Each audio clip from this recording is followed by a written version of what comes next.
গত ৬ দশকের মধ্যে সবচেয়ে ভয়াবহ তুষারঝড়ে বিপর্যস্ত রাশিয়ার কামচাটকা অঞ্চল। এ উপদ্বীপে কয়েক মিটার উঁচু বরফের স্তূপে ঢাকা পড়েছে গোটা শহর।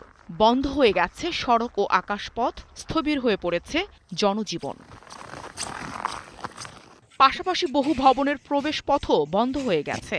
এছাড়া বিভিন্ন ভবনের নিচে রাখা গাড়িগুলো পুরোপুরি বরফের নিচে চাপা পড়েছে। স্থানীয় বাসিন্দারা নিজেদের বাড়ি থেকে বের হতে বরফ কেটে সুড়ঙ্গ তৈরি করতে বাধ্য হচ্ছেন।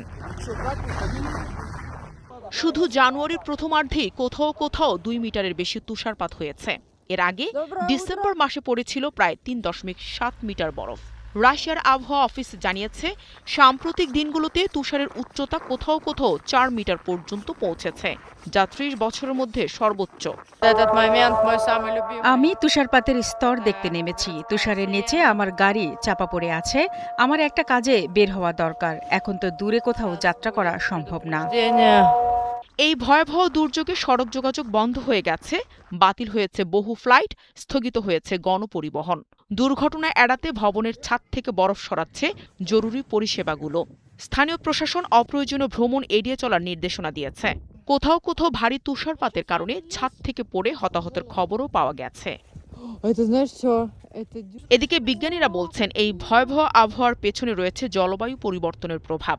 এছাড়া আর্কটিক অঞ্চল দ্রুত উষ্ণ হওয়ায় জেট স্ট্রিম এখন অস্থিতিশীল হয়ে পড়ছে, যার ফলে আর্কটিকের ঠান্ডা বাতাস স্বাভাবিকের চেয়ে অনেক নিচে নেমে আসছে।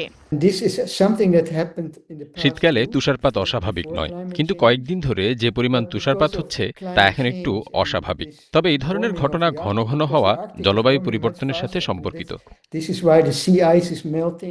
একই সঙ্গে পূর্ব এশিয়া ও ইউরোপের কিছু অংশকেও প্রভাবিত করছে এই আবহাওয়া।